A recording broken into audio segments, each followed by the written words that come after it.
Hello दोस्तों, welcome back to our channel. तो आज के वीडियो में हम लोग कवर करने वाले हैं कि आईटी कंपनीज़ में कैसे काम होता है, उसका वर्क प्रोसेस क्या है। आप लोग सिर्फ सोचते होंगे आईटी कंपनीज़ में सॉफ्टवेयर्स या वेबसाइट्स जो भी बनते हैं उसके सर्विसेज देते हैं। ऐसा नहीं होता है। आईटी कंपनीज़ में सिर्फ जो एक्सेल है इसके सपोर्ट के लिए भी काम किया जाता है। बहुत सारी कंपनीज़ कोई प्रोडक्ट्स देता है तो उसको कस्टमाइज़ करने के लिए भी काम करते हैं। बहुत सारी कंपनीज़ नेटवर्किंग के लिए सपोर्ट के लिए भी करते हैं। बहुत सारी कंपनीज़ ऐसे भी हैं जो डेटाबेस सिर्फ स्टोरेज क्लाउड के लिए भी वर्क करते हैं। तो आज के वीडियो में हम लोग पूरा कवर करने वाले हैं कि आईटी कंपनीज़ में कैसे काम होता है, कितने डिपार्टमेंट्स होते हैं और उसमें कौन कौन से रोल्स होते हैं, सब कवर करने वाले हैं। सो प्लीज़ वीडियो को एंड तक ज़रूर देखिएगा। तो चलिए वीडियो को स्टार्ट करते हैं। तो सबसे पहले मैं बड़ी कंपनीज़ जो आईटी कंपनीज़ एमएनसी कंपनीज़ है उसकी बात करता हूँ, क्योंकि मैं दोनों कंपनीज़ में वर्क कर चुका हूँ, जो स्टार्टअप कंपनीज़ है और जो एमएनसी कंपनीज़ हैं। तो एमएनसी कंपनीज़ मोस्टली वर्क करते हैं प्रोडक्ट पे। जैसे कोई प्रोडक्ट होता है, जैसे हमारा अमेजॉन, फ्लिपकार्ट या फिर आप लोग और भी बहुत सारे ईआरपी देखे होंगे, सीआरएम देखे होंगे, जिसमें क्या अगर कोई भी कंपनी मतलब किसी को चाहिए रहता है तो वो लोग पूरा स्टार्ट टू एंड डेवलप नहीं करते हैं। बस वो थोड़ा सा मॉड्यूल को चेंज करते हैं, कस्टमाइज़ करते हैं, फिर उसको दे देते हैं, मतलब जो भी कंपनीज़ को चाहिए रहता है। तो मतलब उसके अंदर मॉडिफिकेशन पे वर्क किया जाता है, कस्टमाइजेशन पे, ना कि पूरा स्टार्ट टू एंड वेबसाइट बनाते हैं। तो एमएनसी कंपनीज़ कभी भी पूरा वेबसाइट बनाकर क्लाइंट को नहीं देते हैं, ओनली वो कस्टमाइजेशन पे वर्क करते हैं। मतलब प्रोडक्ट रहता है, जैसे हमारा ईआरपी, सीआरएम आप लोग देखते होंगे, सेल्स सीआरएम और भी बहुत सारे जो ईआरपीज़ है और सीआरएम है और भी बहुत सारे ओपन सोर्सेस हैं। तो उसमें सिर्फ वो लोग चेंजेस करके देते हैं कि वो मॉड्यूल को यहाँ पे चाहिए, कस्टमाइजेशन, लेआउट, वो सब चेंज करके देते हैं, उसका चार्जेस करते हैं, ना कि पूरा वेबसाइट बनाते हैं। और जो स्टार्टअप कंपनीज़ हैं वो पूरा वेबसाइट न्यू बना के सामने वाले क्लाइंट को देते हैं। स्टार्टअप और एमएनसी कंपनीज़ में डिफरेंस यही है कि एमएनसी कंपनीज़ वर्क करती है प्रोडक्ट पे, और जो छोटी कंपनीज़ मतलब जो भी स्टार्टअप कंपनीज़ है, छोटी कंपनीज़ है, वो क्लाइंट के लिए वेबसाइट बना के उनको देती है। तो अगर आप सीखना चाहते हैं पूरा वेबसाइट बनाना या फिर पूरा स्टार्टअप मतलब कैसे स्टार्ट टू एंड तक पूरा डेवलपमेंट का सीखना चाहते हैं तो आप लोग स्टार्टअप कंपनीज़ में जा सकते हैं। बट अगर आपको नॉलेज उतना नहीं चाहिए, सीखना नहीं चाहिए, बस जॉब करना है और पैसे अच्छे चाहिए, तो आप एमएनसी कंपनीज़ में जा सकते हैं। तो अभी हम लोग बात करते हैं कि जो भी एमएनसी कंपनीज़ या स्टार्टअप कंपनीज़ में डिपार्टमेंट कौन कौन से होते हैं आईटी सेक्टर में।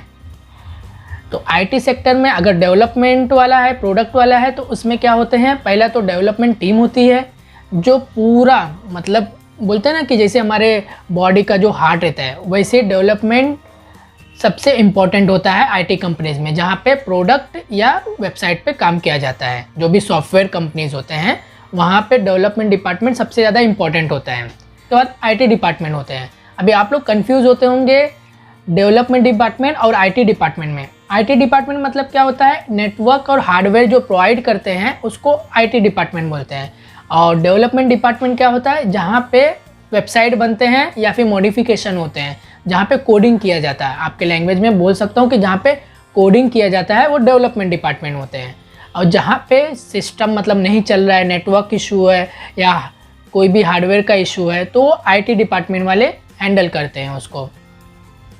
और उसमें अकाउंट डिपार्टमेंट भी होते हैं, एचआर डिपार्टमेंट भी होते हैं, और भी अदर डिपार्टमेंट जैसे मार्केटिंग और भी बहुत सारे सपोर्ट डिपार्टमेंट, उससे बहुत सारे डिपार्टमेंट होते हैं आईटी कंपनीज़ में। तो अभी मैं डेवलपमेंट डिपार्टमेंट में बहुत सारे रोल्स होते हैं, उसको कवर करते हैं हम लोग सबसे पहले। तो डेवलपमेंट डिपार्टमेंट में सबसे पहले तो वो डिपार्टमेंट के एचओडी होते हैं, मैनेजर जिसको बोल सकते हैं, सीनियर मैनेजर या मैनेजर। फिर इसके बाद टीम लीडर होते हैं। जो डेवलपमेंट डिपार्टमेंट होते हैं उसके अंदर भी मॉड्यूल वाइज टीम बनती है। जैसे एक मॉड्यूल है एचआर मॉड्यूल, मैं एग्जांपल बता रहा हूँ, एचआर मॉड्यूल जहाँ पे एचआर के सब फंक्शनैलिटीज़ वर्क करते हैं, तो उस मॉड्यूल को हैंडल करने के लिए अलग टीम होगी। एक मॉड्यूल है अकाउंटिंग का, जहाँ अकाउंट से रिलेटेड जो भी मॉड्यूल है वहाँ वो दूसरी टीम हैंडल करती है।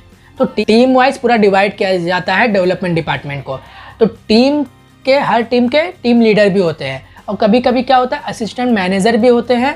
तो असिस्टेंट मैनेजर टीम वाइज को हैंडल करते हैं, या फिर 2-3 टीम को मिला के एक असिस्टेंट मैनेजर भी बनते हैं। बट हर टीम के एक टीम लीडर होते हैं। टीम जो है उसके अंदर भी 2-3 रोल्स होते हैं। एक क्या होता है जो हमारे वेबसाइट के अंदर कस्टमाइजेशन करते हैं, मतलब जिसको हम लोग डेवलपर बोलते हैं। एक डेवलपर होते हैं और इसके अंदर एक सॉफ्टवेयर टेस्टर भी होते हैं। तो डेवलपर जो होते हैं वो डेवलपमेंट करते हैं, कोडिंग करते हैं, और जो टेस्टर होते हैं वो कोडिंग के बाद उसको टेस्ट करते हैं कि फंक्शनलिटी सही से वर्क कर रहा है कि नहीं।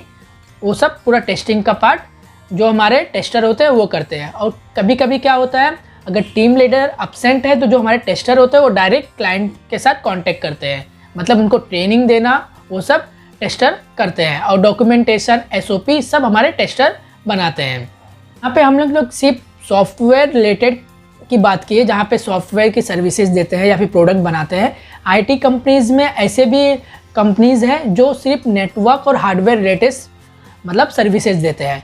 जैसे बहुत सारी कंपनीज ऐसे होते हैं जहाँ पे सिर्फ नेटवर्क से रिलेटेड उससे हम लोग सर्विसेज लेते हैं, जैसे वाईफाई के रिलेटेड, और भी बहुत सारे जो नेटवर्क रिलेटेड बहुत सारे। और ऐसे भी होते हैं जहाँ पे साइबर सिक्योरिटीज़ पे भी वर्क किया जाता है, ऐसे IT कंपनीज़ है। तो आप सिर्फ IT कंपनीज सुन के ये मत दिमाग में लाना कि वहाँ पे सिर्फ सॉफ्टवेयर से बनते हैं, वहाँ पे बहुत सारी चीज़ के काम होते हैं। तो आप पहले सिलेक्ट कीजिए कि आपको कौन से फील्ड में जाना है, हार्डवेयर नेटवर्किंग में जाना है, या फिर साइबर सिक्योरिटीज़ में जाना है, या फिर डेवलपमेंट में जाना है। तो आप जो फील्ड में जाना चाहते हैं उसके हिसाब से आप कंपनी सिलेक्ट कर सकते हैं। और तीनों फील्ड में MNC कंपनीज भी है और स्टार्टअप कंपनीज भी है। तो अगर आप डेवलपमेंट में जाना चाहते हैं फिर भी आपके पास 2 ऑप्शंस है, स्टार्टअप कंपनीज में भी जा सकते हैं जहाँ A to Z आपको सीखने मिलेगा कि कैसे वेबसाइट बनते हैं, या फिर आप MNC कंपनीज में जा सकते हैं जहाँ पे आपको सैलरी तो अच्छी रहेगी बट वहाँ पे छोटे से मॉड्यूल पे काम किया जाएगा।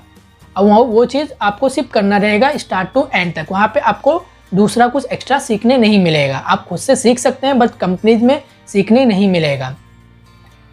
और अगर आपको साइबर सिक्योरिटी से रिलेटेड आपको इंटरेस्ट है तो आप वो फील्ड में जा सकते हैं।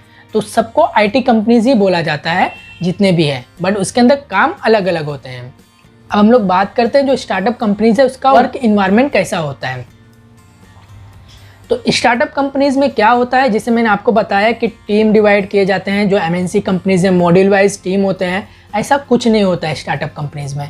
स्टार्टअप कंपनीज में क्या होता है, कोई कंपनीज में तो टेस्टर तक भी नहीं रहते हैं, खुद A to Z खुद करना पड़ता है। जैसे MNC कंपनीज में क्या होता है, डेवलपमेंट में भी 3-4 पार्ट होते हैं। जैसे क्या होता है, UI UX बनाने वाले अलग टीम होते हैं, फ्रंट एंड डेवलपर अलग होते हैं, बैक एंड डेवलपर अलग होते हैं। बट जो स्टार्टअप कंपनीज है उसमें A to Z आपको खुद करना रहता है, मतलब फुल स्टैक डेवलपर जिसको बोला जाता है। तो स्टार्टअप कंपनीज मोस्टली हायर करती है फुल स्टैक डेवलपर जिसको फ्रंट एंड भी आए, बैक एंड भी आए और UI UX भी आए, और टेस्ट भी करके वो डॉक्यूमेंट भी बना दे। पूरा आपको सीखने मिलता है स्टार्टअप कंपनीज में। तो अगर आप लोग फ्रेशर है और अगर आप लोग ज्वाइन होना चाहते हैं और सीखना चाहते हैं, मेन ये है कि अगर आपको सीखना है A to Z पूरा, तो आप स्टार्टअप कंपनीज में जाइए। बट अगर आप लोग सिर्फ पैसे के लिए कर रहे हैं या सैलरी के लिए करना चाहते हैं और आराम वर्कलोड नहीं चाहिए, तो आप MNC कंपनीज में जा सकते हैं जहाँ पे आपको एक छोटा सा काम दिया जाएगा, वो स्टार्ट टू एंड लाइफ तक सिर्फ करना रहेगा। आपको वहाँ पे बोर भी हो सकता है क्योंकि आपको न्यू चीज़ सीखने नहीं मिलेगा। बट स्टार्टअप कंपनीज में आपको डेली न्यू प्रॉब्लम्स फेस करने पड़ सकते हैं, बट आपको वहाँ पे चैलेंजेस भी आएंगे, बट आपको मज़े भी आएंगे, इंटरेस्ट भी आएगा क्योंकि आप डेली न्यू चीज़ सीखेंगे वहाँ पे। बाकी डिपार्टमेंट का तो आपको पता ही होगा कि HR डिपार्टमेंट क्या होता है जो हायरिंग करते हैं, एडमिन डिपार्टमेंट क्या होता है जो कंपनीज के इंफ्रास्ट्रक्चर होते हैं उस पर काम करते हैं, मतलब कोई क्लाइंट आ रहा है तो उनके वेलकम के लिए क्या करना है सब कुछ एडमिन डिपार्टमेंट हैंडल करते हैं। मार्केटिंग डिपार्टमेंट क्या होते हैं, जो हमारा प्रोडक्ट होता है उसको सेल करने के लिए मार्केटिंग डिपार्टमेंट होते हैं। सपोर्ट डिपार्टमेंट क्या होते हैं कि कुछ प्रॉब्लम अगर क्लाइंट से आया तो वहाँ से वो सपोर्ट देते हैं या फिर ट्रेनिंग भी दे सकते हैं, वो भी सपोर्ट डिपार्टमेंट में आते हैं। अगर आपको इस वीडियो में कुछ डाउट है या फिर कुछ और पूछना है तो आप लोग कमेंट करके पूछ सकते हैं। अगर वीडियो अच्छी लगेगी तो वीडियो को लाइक एंड शेयर जरूर करिएगा। ऐसे वीडियोस के लिए हमारे चैनल को भी सब्सक्राइब कर दीजिएगा।